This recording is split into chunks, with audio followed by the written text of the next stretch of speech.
Algorta, Guecho, 15 de noviembre del 2005. Yo, Blanca Martínez Santamaría, hermana de Miguel Ángel, escribo a la Oficina de Protección de Españoles en el Extranjero del Ministerio de Asuntos Exteriores la siguiente carta. Como consecuencia de toda la información confusa que nos están ofreciendo tanto Policía Española como Policía Sueca, solicito al Ministerio de Asuntos Exteriores: 1. Todo el informe policial de mi hermano. 2. Conocer qué autoridad lleva el caso, si es el juzgado o la policía de Suecia. 3. El informe de autopsia. 4. La identificación. Solicito la prueba de reconstrucción del dedo de mi hermano que fue definitivo a la hora de identificar. ¿Qué médico realizó dicha prueba? ¿En qué consistió? Y su certificado. Además, solicito toda la información relacionada con el incidente del banco, la detención del 1 de agosto. Algorta, 15 de noviembre del 2005.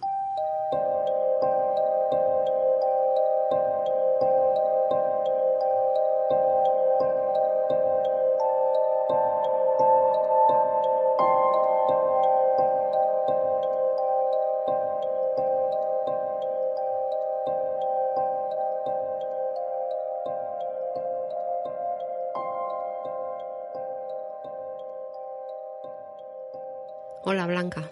Hola, Eli. El pasado podcast, el final del podcast anterior, hablamos de que en este íbamos a trasladarnos a Londres para hablar de todo lo relativo al entierro de tu hermano en Londres. Sin embargo, nos han trasladado ciertas dudas que quedan con respecto a lo que pasó en Suecia.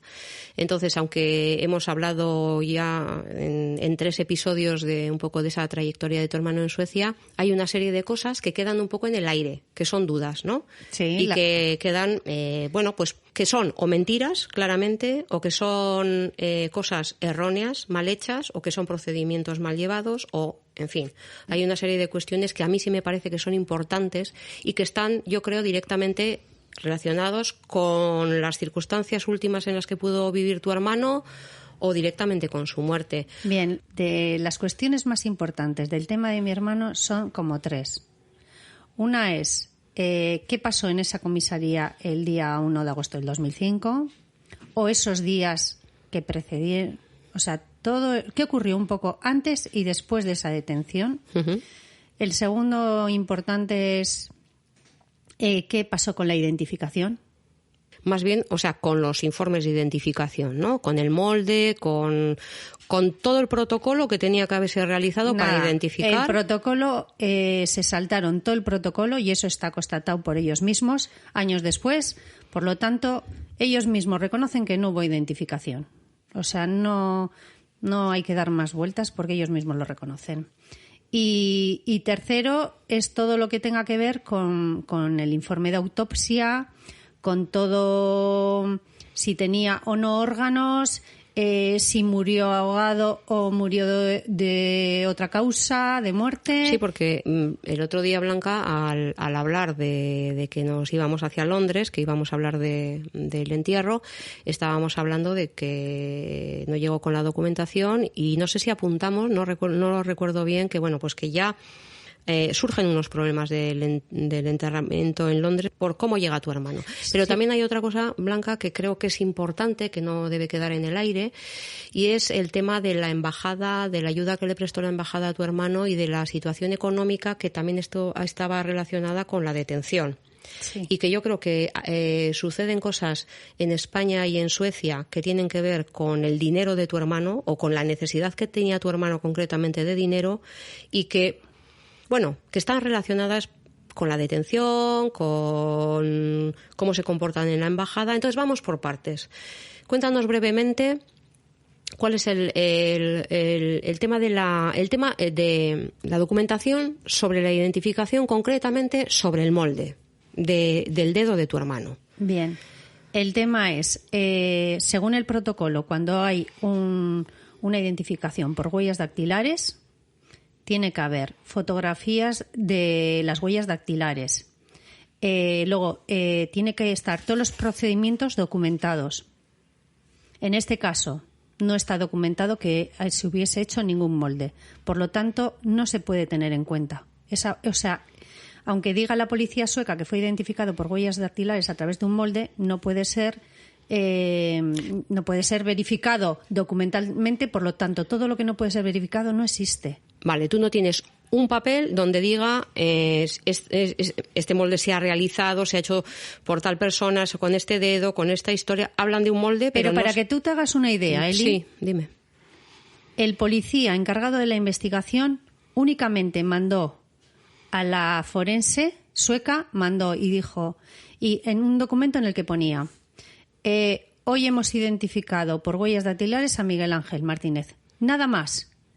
Y esa forense, cuando yo le pido a ella todo el certificado de identificación, todo el tema, me dice, se lo tienes que pedir a la policía, porque yo no lo tengo. O sea, ella firmó un certificado de defunción únicamente con un fax que mandó la policía diciendo que había sido identificado. Vale.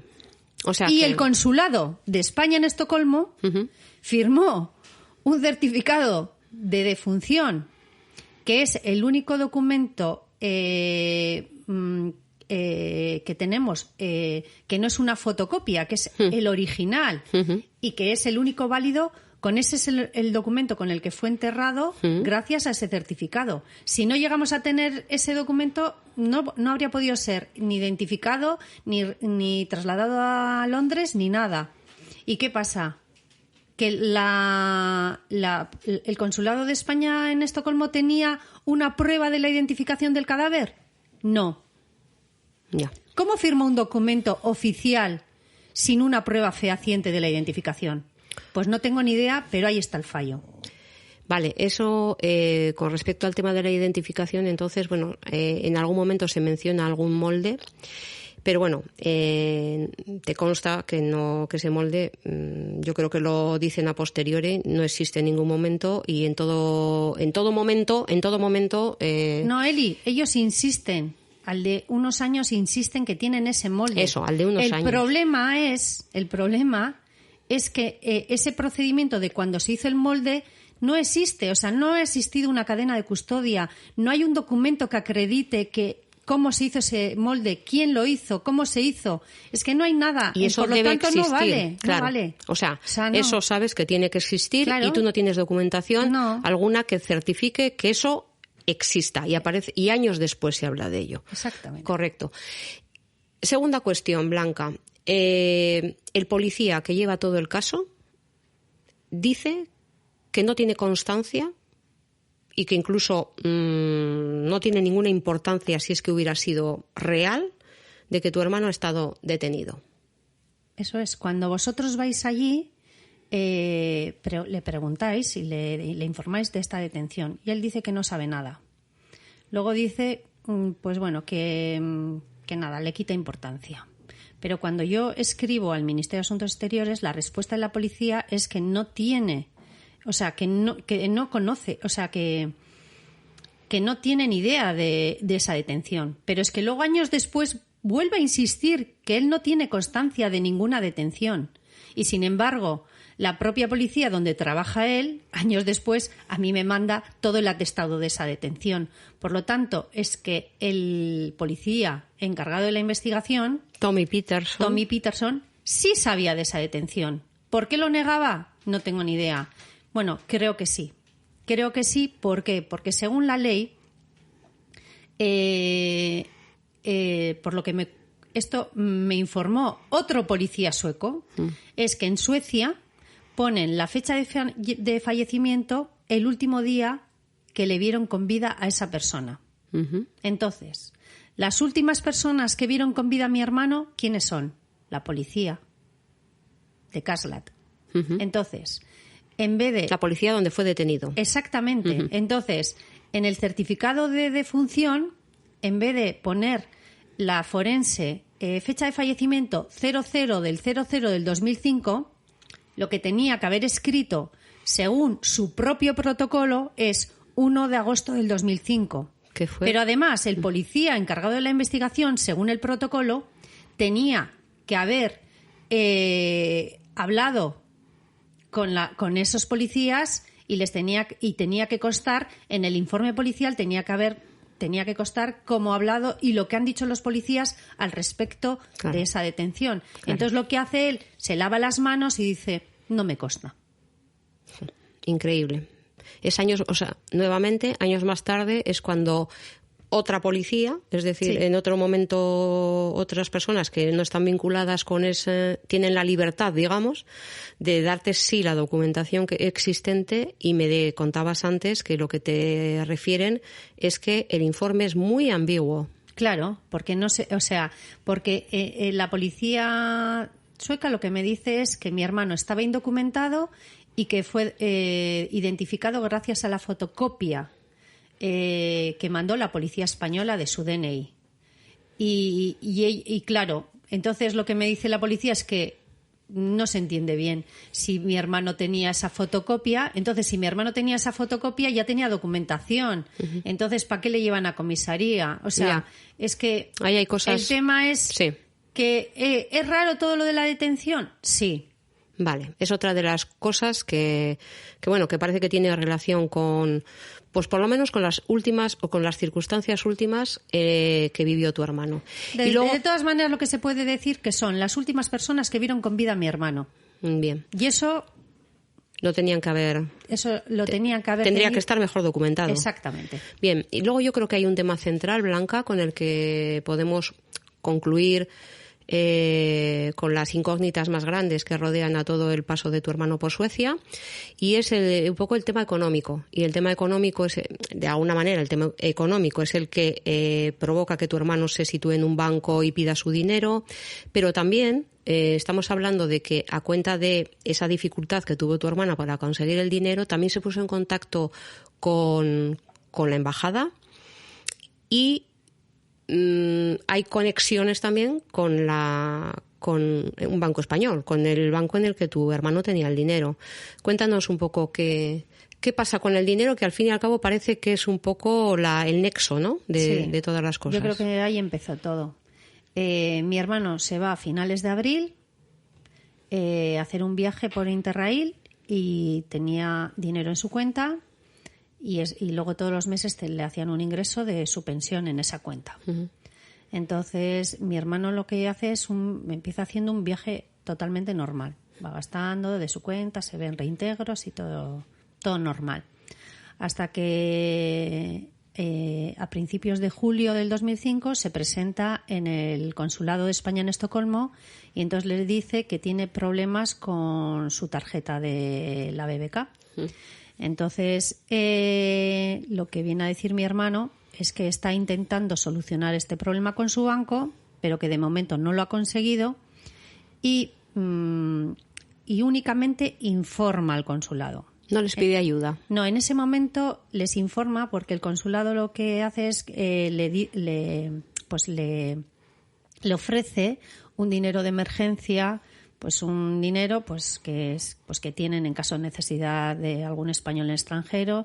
Entonces mi hermano no, dice que no quiere su dinero y que él tiene dinero en su cuenta y lo que único que quiere es disponer del dinero de su cuenta bancaria. No, y además es que, conociendo a tu hermano, con lo orgulloso que era, hubiera pensado que eso si hubiera recibido ese dinero, hubiera pensado que le hubieran tomado por un pobre o un vagabundo, con la estima que tenía él de sí mismo. Pero es que además, ciertamente, porque tenía dinero. No, él tenía dinero y entonces... Una cantidad maja. Sí, pero aparte él es, y tú sabes que era muy orgulloso y y muy chulo en ese aspecto. Entonces,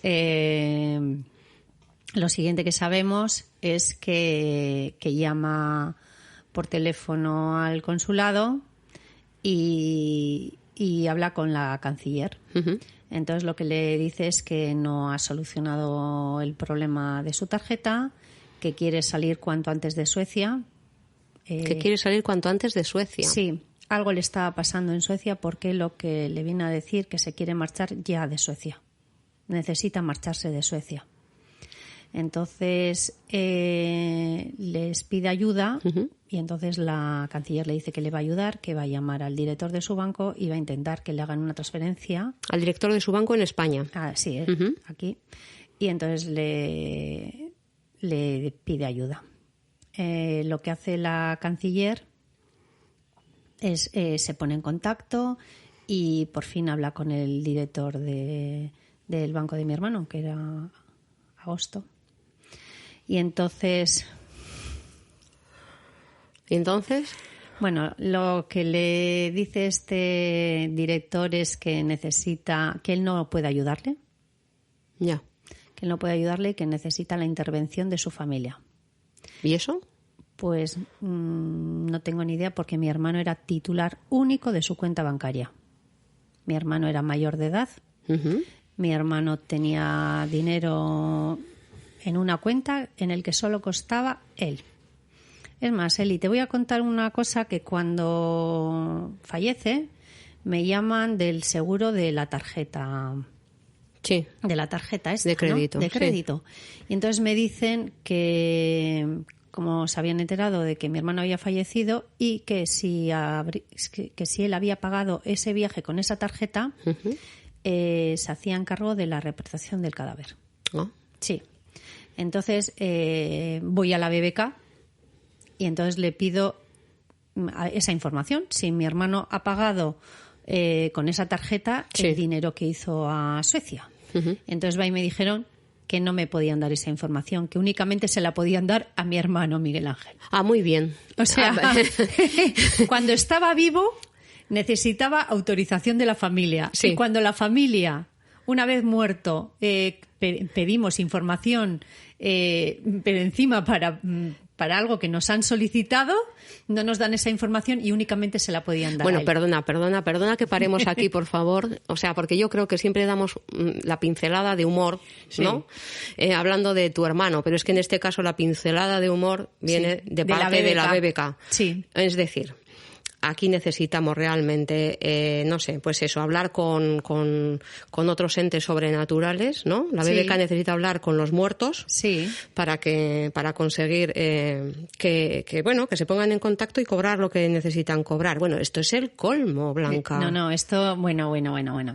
Y para que es que lo de la... Pero no sé, a ver, cuando dicen eso, es decir, tú le dices, mi hermano está muerto, quiero saber si ha pagado porque vosotros mismos me habéis ofrecido la posibilidad de tal. No te lo decimos, solo se lo decimos al muerto. Al muerto, exactamente. Bueno, y a ver, ¿qué? Bueno, pues imagínate la que monto en el banco. O sea, bueno. Pero antes, previamente a eso, cuando nos llama la policía española diciendo que igual el cadáver es de mi hermano, yo lo que hago es ir a su banco. Porque en teoría yo no sé quién tiene la tarjeta. Yo en ese momento no tengo ni idea. Hombre, yo creo que además, o sea, me has comentado en alguna ocasión que a vosotros, o sea, concretamente a tu madre, a ti, a toda la familia, os servía un poco ver sus movimientos bancarios. Ahí sí que no estarían seguramente autorizados a decir nada, pero es verdad que a tu madre en muchas ocasiones, como comentaba cuál era un poco, era autónomo, quería hacer su vida independiente, no quería depender no quería depender de nadie y de alguna forma el viajar era su posibilidad de manifestarse de forma independiente, o sea, de estar él, siendo él. Sí. Y cuando la medicación empezaba a bajar o necesitaba ya la medicación era cuando se acercaba.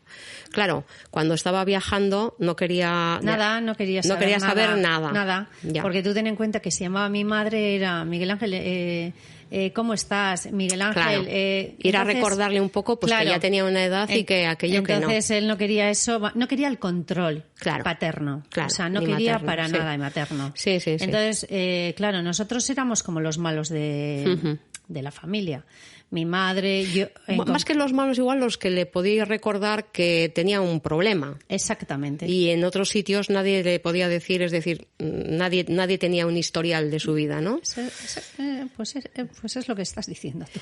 Eso es. Nosotros éramos los que le recordábamos lo que era, yo qué sé. Sí, bueno, lo que padecía, porque al final tampoco era nada. Sí, o sea, quiero decir, era Miguel Ángel. Exactamente. Como somos los demás. Pero bueno, y ese buen hacer, de alguna forma... que yo creo que las normas a veces están un poco para saltársela cuando es necesario saltárselas. Sí, no estaba tampoco ese director de la BBK tampoco estaba haciendo nada esto. Es decir, sí, es que tu hijo mi madre está por aquí, ya no está. No le decía ni cuánto dinero tenía, ni... Eso es. Simplemente le decía, no te preocupes que está vivo. Vale, entonces, ha sacado dinero, ya está. Eso es. Entonces, mi madre...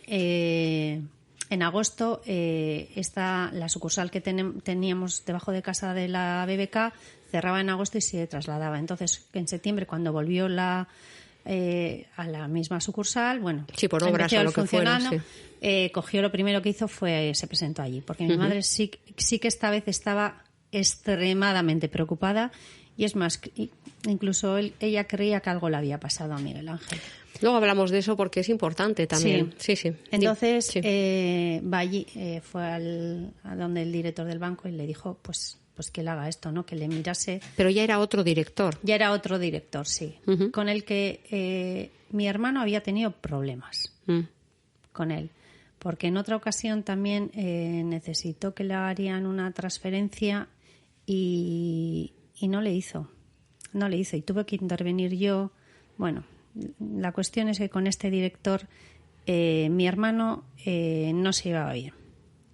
No tengo ni idea el por qué, pero no se iba bien. Bueno, supongo que simplemente porque... simplemente no, quiero decir, seguramente igual esta persona era nueva, entraba, no le conocía a tu hermano, él quería cumplir con todas las normas habidas y por haber... No, yo creo que era más bien tipo personal. Y entonces tú conociéndole como le conocías a mi hermano... Sí. Sabes que otra persona cualquiera igual coge y se quita de esa sucursal y ya está, se pone en otro banco y tal. Pero mi hermano no, iba un poco el tema y si este director pues le hacía mi hermano iba allí y pues seguramente le haría otra cosa. Es que yo creo que con tu hermano era a buenas todo y a malas pues mal. Pero quiero decir que era fácil pillarle esto, si luego él tampoco era ninguna... Porque no era agresivo. No. Tú sabes que no era agresivo, pero era tocapelotas. Eso. O sea, entiéndeme, ¿no? Sí. Entonces tú me haces una cosa, bueno... Sí, un poco como chinchón, pero que sin mala... Eso es. Y entonces, pues bueno, mi madre fue y le preguntó... pues a ver si podía ayudarle, y entonces él le dijo que de muy malas formas le dijo a mi madre que de este tema que él no quiere saber nada y que no. Entonces fue cuando nos llamaron la policía, cuando tuvimos esta información. Entonces yo sabía que había sido detenido en un banco e interpreté que igual mi hermano le habría llamado a este director. Entonces fui donde él, a su oficina, bajé abajo. Y entonces le hice la siguiente pregunta. En estos meses, ¿mi hermano te ha llamado por teléfono? ¿Te ha llamado por teléfono el consulado? ¿Te ha llamado algún director de un banco extranjero diciendo que mi hermano tiene problemas con su tarjeta o con su dinero o de algún tipo? Claro, porque todo esto te podía hacer pensar que hubiera recurrido al mismo sistema de otras veces, ¿no? Exactamente, que es lo que siempre hacía. Y que vamos, la lógica. Sí. Y entonces me dijo que no. Entonces le dije, te voy a volver a hacer la pregunta. Y entonces le volví a hacer la misma pregunta y me dijo, bueno, espera, porque si me ha llamado, pues tiene que aparecer en su expediente. Y entonces empiezo a mirar y veo cómo se veía todo el tema que no lo había querido hacer a mi madre, o sea, todos los reintegros y todo este tema. La información que no le había querido dar dar a mi madre. Sí, entonces lo vi yo como aparecía. Pero lo que más me llamó la atención es que en la parte izquierda de su mesa tenía como varios expedientes. Y empiezo a mirar y el quinto el de mi hermano. Y entonces digo yo, a ver, mi hermano se ha ido a finales de abril. Si no ha tenido ningún contacto con mi hermano, ¿cómo tiene el expediente de mi hermano ahí? En agosto. En septiembre. Eli, a finales de septiembre. Ya. O sea, ¿cómo tiene el expediente de mi hermano? Tan cerca, exactamente, ¿no? Sí, tan a la mano. Entonces supe que me estaba mintiendo. Entonces llamé al consulado y resulta que la información que me pasan es que mi hermano había llamado pidiendo ayuda y me cuentan pues cómo mi hermano se había dirigido a ellos en varias ocasiones a cuenta de este tema y que incluso habían hablado con este director. ¿En el consulado? Sí. El consulado había hablado con este... Cosa que él negó. Cosa que él negó. Ya. Sí. Entonces, lo que me dicen es que cuando le dicen para hacer una transferencia desde la cuenta de mi hermano a la cuenta del consulado... Que ya lo pide el consulado, o sea, que no sí, es... Sí. No. Y ella dice que es la canciller, cuando habla con él, o sea, se presenta, dice quién es, todo. Sí. Entonces, él le dice... Este director le dice que necesita que él no puede ayudarle y que necesita la intervención de la familia. Otra vez, bien. Otra vez. Bien. Entonces, ¿cómo va a necesitar la intervención de la familia si mi hermano era titular único? Es que no entiendo nada. Y luego fue cuando tiempo más tarde necesitaba la autorización de mi hermano para pedir una información, o sea, sobre un pago, o sea, que ellos mismos me estaban exigiendo. O sea, es todo como... Pues han tenido, digamos, que el mismo proceder en el banco que el de la policía sueca, etcétera. Es decir, adecuar siempre la información al momento en el que se pide. Ahora te digo que sí, luego tengo un poco más de información, pero no sé si la tengo. Es decir, yo creo que en todo momento aquí todo el mundo ha pensado que esto no iba a ir más lejos que esas preguntas. Sí. Y tu insistencia les ha exigido empezar a mentir, empezar a tapar lagunas, empezar a tapar malas praxis, errores, cosas que se han hecho mal, etcétera, ¿no? No, yo creo que ha habido una dejadez total. Absoluta. Total. Sí.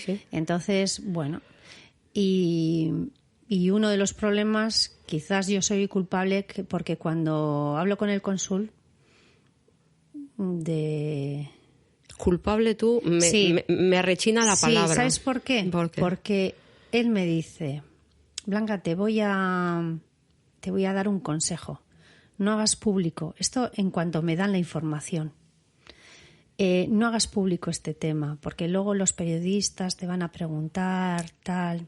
Y entonces él, desde el consulado es donde me recomiendan que deje aparte ¿El tema con el banco? No, el tema con el banco, el tema con todo, Eli. Que no haga público nada, ni que he muerto, ni que tengo problemas, ni nada. ¿Sabes lo que te digo? Uf. Entonces creo que si en ese momento igual lo llego a hacer público en los medios de cómo ha muerto, de cómo... Igual la historia habría cambiado, pero nunca lo sabré. Bueno, en cualquier caso... Si lo habría hecho porque tampoco habría tenido esta información que tengo, pasados los años, porque al no hacerlo público he tenido, pues que me han ido dando documentación... Total, como yo, pues como que no la iba a utilizar en ningún momento. O sea, como toda la información que me han ido dando ha sido como, que esta pregunta esto, le voy a contestar cualquier chorrada. Sí, pues eso, a caballo, un poco como a medida que te ibas pidiendo. Y esto, tanto la policía sueca como aquí en España, es que todos han actuado de la misma forma. Blanca, de todas maneras, a ver, lo que es evidente, y yo creo que a todos nos resulta, llamativo, es que te digan, oye, no hagas público, no sigas por ese camino. Es una advertencia, es una amenaza. No, que va. Esto era el principio de la situación, Eli. O sea, era cuando no sabíamos nada, me dijo, pues no hagas público. Igual lo pensaba realmente, que el decir que mi hermano había aparecido muerto en Suecia, pues que no había que hacerlo público. Hombre, porque tampoco apareció en ningún periódico de Suecia, ni apareció en ningún sitio. Bueno, pero a ellos, ¿qué más les da? Ya, pero bueno, a ellos, yo creo que no lo hizo con mala fe. O sea, yo creo que fue un consejo que creo que pudo ser perjudicial, o igual no, porque igual no tendría toda esta documentación y no habría sabido tantas cosas. Hombre, pero en cualquier caso, Blanca, yo sigo pensando que te dijera no hagas público esto o tal, no es algo que tenga que ver con ellos. Eso es que tú decidirás qué es lo que quieres hacer, pero a mí, lo siento, igual yo soy muy mal pensada, pero sinceramente, después de todo lo que hemos escuchado a lo largo de estos capítulos, yo creo que, ser mal pensada es lo que vamos, es que es lógico ser mal pensada visto lo visto. Mira, mal pensada soy yo con los de la BBK, porque te voy a decir una cosa. Cuando todo esto ocurrió, pues tú imagínate cómo estaban mis padres, porque todo lo que me hayan podido hacer es mínimo con el sufrimiento que han tenido mis padres. Porque, pues... Sí, para unos padres, eran los padres que muera de un Miguel hijo, Ángel. está es claro. Que no es lo mismo. Claro.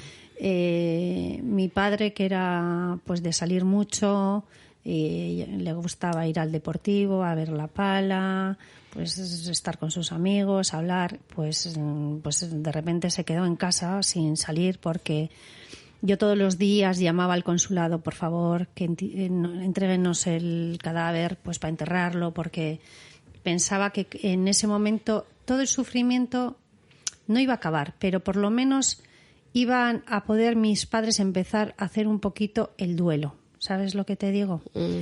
Qué tema más importante, ¿no? Sí, como poder ir cerrando, ¿no? Con lo difícil que es sobrevivir a un hijo, pero por lo menos ir pudiendo transitar. Perder un hijo es terrible en todas las circunstancias, pero perder un hijo en esta situación, para que te hagas una idea, cuando vosotros estabais en Suecia, coincidió que nos llega una carta de la Seguridad Social a nombre de Miguel Ángel.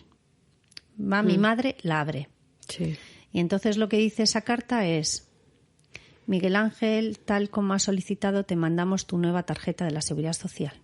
¿Tú sabes lo que significó eso para mi madre? Nosotros no habíamos visto el cadáver. Claro. Nosotros, la única información que teníamos era telefónica. O sea, que había habido problemas para identificarlo, con lo cual... Claro. O sea, ¿qué pensó tu madre? Pues para mi madre fue terrible. O sea, el tema es que mi madre, cuando yo buscaba alguna documentación de mi hermano en su habitación, que tenía todo súper ordenado, que ese momento me di cuenta que mi hermano era súper ordenado, con lo desordenada que soy yo, me decía: Blanca, no toques nada porque si viene Miguel Ángel nos va a chillar. Jo. ¿Entiendes? Y había pasado un mes desde la llamada casi, y entonces... Tenía la esperanza de que Miguel Ángel estuviera vivo, que ese cuerpo no fuera el de Miguel Ángel. Sí, y mi madre, ya te digo, Dios mío. Blanca, vamos a dejar todo como está. Mi madre abría su habitación, pasaba el polvo. O sea, te quiero decir que era como esperando a que esto se resolviese, que apareciese él en un momento dado. Hombre, pues eso tiene que ser. Y la tarjeta, o sea, tú imagínate... O sea, era agarrarse a esa esperanza, ¿no? Sí. De que eso lo hubiera hecho Miguel Ángel y que no fuera Miguel Ángel la persona que había muerto. Incluso mi padre dice: imagínate que Miguel Ángel ha hecho algo mal a alguien en Suecia, lo ha tirado al agua y ha metido su carnet de identidad. O sea, no sé cómo explicar. Bueno, no me imagino a Miguel Ángel. No, pero que te quiero decir que en un momento dado decía mi padre: ¿cómo es posible por una fotocopia de...? O sea... Ya, que aquello de repente otra vez removía absolutamente todo, ¿no? Mi padre, vamos, incrédulo total, porque tú ten en cuenta que mi padre mi padre había trabajado con máquinas de cartón, de papel, entonces... a ver, mi padre nunca se creyó que esa fotocopia hubiese estado en el agua. O sea, bueno, es que eso es increíble. Mi padre hizo hasta la prueba. O sea, el día que trajiste la fotocopia, me acuerdo que metió un papel en el agua y entonces dijo: mira, Blanca, esto es lo que ocurre. O sea, mi padre jamás se ha creído toda esta historia jamás se la ha creído. Hombre, mira, y yo también recuerdo que siempre cuando pasó un poco de tiempo y pudimos, pues hablar de otra manera de este acontecimiento, siempre decíamos: Miguel Ángel suicidarse. Antes se suicidan todo el resto.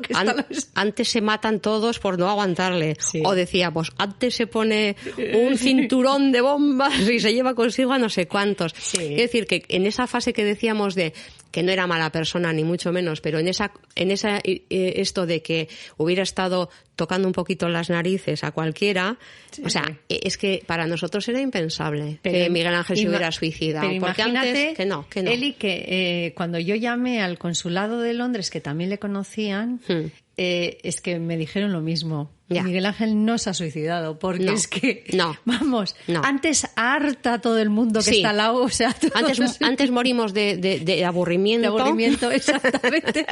Que no. Sí. O sea, es que todo el mundo que le conocía es que era impensable.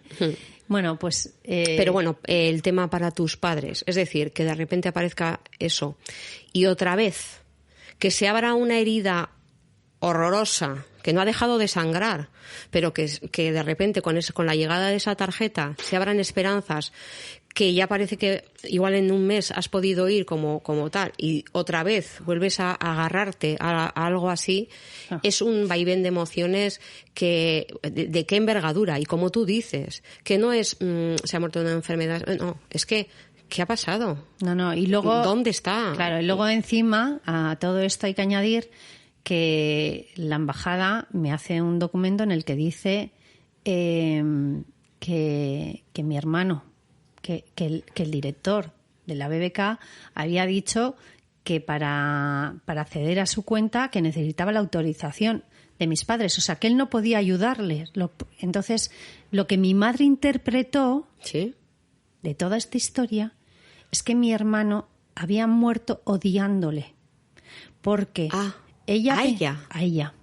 Ella pensó Ay, Dios. que igual mi hermano creyó que los que habíamos que mi madre era la que le había hecho alguna cosa con la tarjeta para Madre no poder mía. utilizarla. Madre mía. Y que entonces mi hermano había muerto odiándole. Ay, Dios. Entonces que mi madre, que no salía de casa, tiene que salir porque tiene que hacer la transferencia de la funeraria sueca. Uh-huh. Entonces va, hace la transferencia esa y pasa por delante de la BBK y ve al director del banco. Entonces Sí. lo que hace mi madre es entrar al banco Sí. y pedirle explicaciones. Uh-huh. Y le dice, ¿cómo le has dejado a mi hijo morir como un perro? O sea, ¿cómo has hecho esto, no? Y luego le dijo, ¿cómo cuando yo vine y te dije que por favor mirase a ver si estaba vivo o muerto, Uh-huh. no me dijiste que habías tenido alguna conversación? Sí. O sea, ¿cómo no me Que dijiste? sabías algo. Que sabías algo, que igual podríamos haberle ayudado, ¿no? Sí. Entonces, este director lo que hace es manda a otra persona, que es un familiar, y que para echar a mi madre del banco. Un familiar de él. De él, Un sí. familiar suyo Sí. a que eche a tu madre del banco. Sí. Sí. Entonces, Muy duro, ¿no? buah, Muy duro. Yo él y esto no perdono. Ya. Yo esto no perdono. Porque mi madre ha sido la humillación mayor que ha pasado en toda su vida. Uh-huh. O sea, ¿cómo vino mi madre de ese banco llorando? Porque mi padre también tenía un carácter de, pues nada agresivo, nada esto, pero mi padre cuando le vio así sí quería bajar a hablar con el director.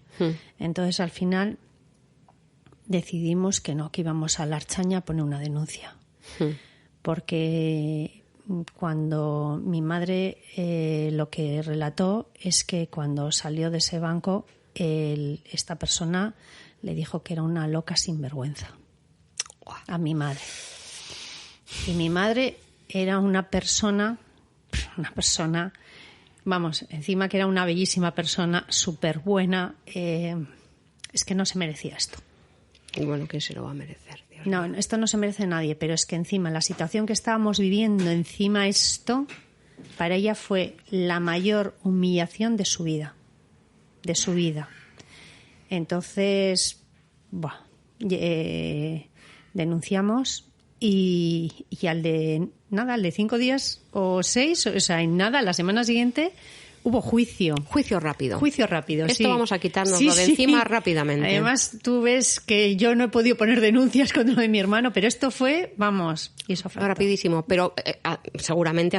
¿Y cómo se resolvió? Bueno, fue todo... Bueno, íbamos, la familia Santa María. Mi madre solía decir que con la verdad se iba a todos los sitios. Allí vamos. Lo grave de todo esto es reírse de una máxima que hasta hace poco no la hemos creído. Sí, sí. Bueno, a veces nos la seguimos creyendo. Sí. En esta familia sí. Sí, pero yo siempre he creído eso, que cuando yo empecé todo este tema también pensaba que con la verdad se iba a todos los sitios, porque tanto oírlo a mi madre de pequeña, o sea, vamos, esta es la historia de nuestra vida, ¿no? Sí. Entonces, con la verdad se iba a todos los sitios. No hace falta ni abogado, porque total, con la verdad se va a todos los sitios. Y fuimos, por supuesto, sin abogado, los Claro. de la BBK con abogado, y nosotros fuimos ahí la familia en pleno, con la verdad. Claro. Bueno, nosotros íbamos con la verdad. Y mi madre, vamos, convencida de que íbamos a ganar. Claro.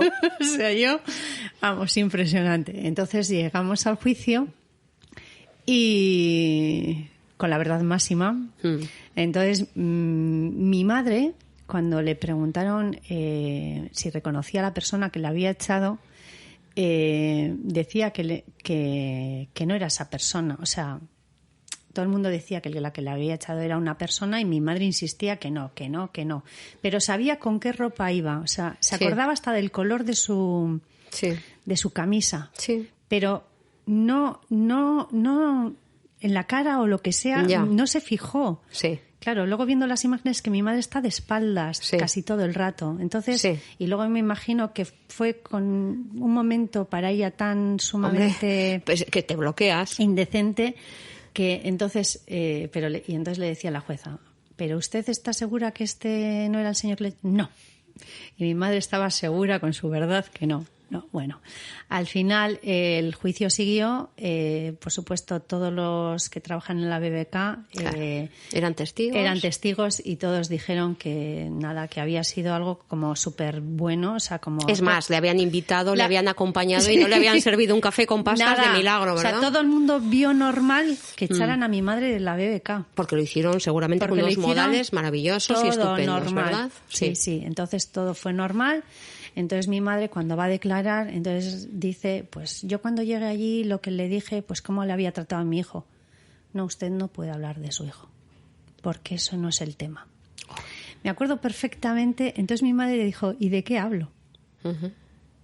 O sea, no le dejaron hablar de lo que había ocurrido, simplemente era de lo que mi las madre estrategias había denunciado. Por supuesto, como no llevábamos abogado, era la familia. Claro, y era la verdad. Y vamos, nosotros nada. Entonces mi madre dijo que este hombre la había llamado loca y sinvergüenza. Uh-huh. Y que la habían echado del banco. Sí. Bien, entonces la jueza dijo que había una cámara de seguridad y que se habían pedido las cámaras, según el vídeo de las cámaras, pero que se había estropeado y que no se podía visualizar ese día. Ese día no pudimos visualizar. Entonces, por supuesto... Ante esa falta de pruebas... Vamos, todos a su favor. Claro. Entonces, incluso, o sea, nada, pues la jueza dictaminó que, por supuesto, que la loca era una loca. Que pues era pues por lo que estaba pasando. O sea, no se podía hablar en el juicio de mi hermano, pero... ¿Era la razón? Era como que estaba viviendo una situación de como mucho estrés, incluso le perdonaban por haberlo. O sea, era como bueno, que ella había interpretado mal el tema. Claro, o sea, que casi no le denunciaban a ella de milagro, que le iban a perdonar por el estrés que llevaba. Exactamente, eso fue así. Es increíble, ¿no? Cómo de repente tú vas pensando que eres, pues eso, que vas con tu verdad y sales como una cucaracha, ¿no? Sí, mi madre salió aquello fue, para mi madre fue terrible. Qué humillación. Sí, terrible. Y voy a decir que justo antes de eso, nosotras habíamos puesto una queja en la oficina de atención al cliente de la BBK. Uh-huh. O sea, yo creo que este hombre estaba nervioso porque le había llegado la queja que habíamos impuesto. Sí. Que allí fuimos también toda la familia a la BBK para interponer esta queja, como bien recordarás. Recuerdo que estuve, sí. Y entonces yo creo que este hombre se puso nervioso e hizo esto. Pero el tema es que pasaron los años y jamás nadie pidió perdón a mi madre. El simple hecho de echarle de la BBK, Eli, cuando mi madre llevaba toda su vida uh-huh. con todo el dinero uh-huh. suyo en la BBK, sí. cuando eran separados el banco Caja de Ahorros Municipal, sí. Llevaba toda la vida. Toda la vida. Sí. Mi madre creía que era como algo suyo, nuestro, parte de su identidad, de su vida. ¿no? Eso. Luego tu padre era director de una BBK. Yo ahí quiero comentar una Pero cosa. Imagínate cómo será, que quiero decir que mi hermano tenía esa cuenta porque tus padres decidieron abriros a los 3 hijos una cuenta en la BBK. Sí. Y tu padre, me ganas de llorar, decidió que Miguel Ángel también tenía que tener como vosotros. Entonces abrió a los 4. Porque quiero decir que Miguel Ángel se crió con vosotros. Ay, madre, nos vamos a poner... Estamos las dos llorando, Blanca. Que tu madre ha sido su madre también, ¿no? Que mi madre siempre decía que Miguel Ángel había tenido 2 madres.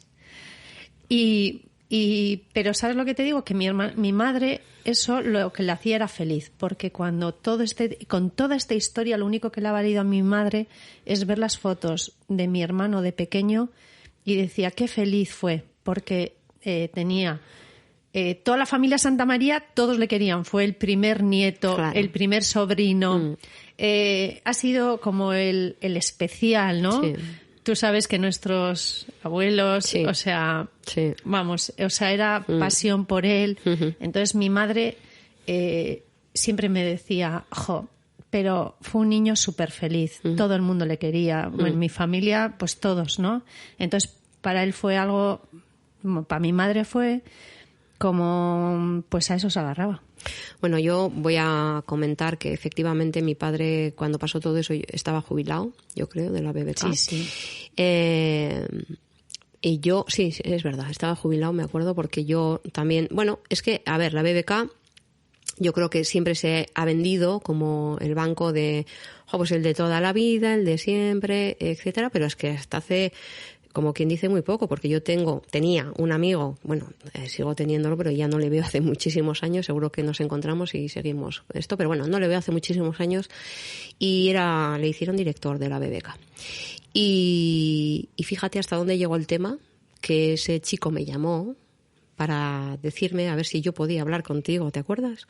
A ver si yo podía hablar contigo para que cesara un poco el tema de... O sea, pues que este señor que me dijo que estaba sufriendo a cuenta de lo que había pasado, que tal, y o sea, que el asunto tuvo bastante trascendencia, ¿no? Y bueno, pues ya le comenté un poco cuáles eran las circunstancias de lo que había, etcétera. Mi padre al final también llegó a decir que, bueno, pues que la BBK de los últimos tiempos tampoco tenía nada que ver con esto, pero aquel chico siempre decía cuando las cosas con la BBK ya había mucha gente que estaba quemada y así, solía decir, pero es que lo que decía tu madre, es que la BBK ha sido siempre como lo de siempre, ¿no? Mira, el banco de siempre. Hicieron una campaña poco después, decía, la BBK no deja atrás a nadie, entiéndeme.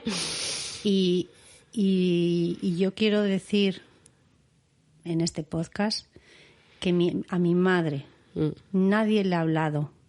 Uh-huh. O sea, primero, nadie le ha dicho nunca jamás las palabras que oyó de esa persona, aunque perdiésemos el juicio, y nadie la ha tratado nunca, o sea, en toda su vida nunca sintió una humillación tan grande. Uh-huh. O sea, para ella fue terrible. Uh-huh. Y yo en alguna otra ocasión hablé con él, con el director, y le dije que lo de mi hermano pienso que no podía predecir lo que pasó. Uh-huh. O sea, que fue algo que él no podía pensar. No lo podíamos pensar nadie. Uh-huh. Pero que lo de mi madre, que eso no le perdonaba y ni le voy a perdonar nunca. Ni a él, ni a la BBK, ni a nadie. O sea, me parece algo súper grave. Bueno, Blanca, que yo me acuerdo que, bueno, nosotros ahora que hemos llorado un poco porque nos hemos acordado de tu hermano, de mi padre, de tu madre, de, bueno, pues de gente que ya no está con nosotras, ¿no? Y se nos ha salido, pues, las lágrimas. Pero lo que recuerdo era cuando tu hermano Miguel Ángel o tu hermano Fernando lloraban y cogía a mi madre la botella de Harry vacía y le decía, venga, llora, y le ponía la botella de Harry en el ojo y decía, venga, llora hasta que llenes la botella. Era en Medina, cuando solíamos ir a veranear a Medina, y entonces mi madre ponía la botella de Harry en el lagrimal de Miguel Ángel. Coño. Entonces, bueno, yo qué sé. Me acuerdo cuando hacíamos unas risas con aquello. Perdió las palas, bueno, cuando pues se cayó la bici, eso de que sin pies, sin manos. Ay, es verdad. Ahora sin pies, sí, ahora sin manos, ¿no? Y claro, el golpe fue que sin la pala. Entonces, claro, le pusieron como un implante en aquella época y total que Que nada, bueno, unos escándalos ahí. Y mamá solía decir que le den algo a ese niño para que se calle de una vez. Bueno, en fin, pues todas esas historias. Todas esas historias, vale.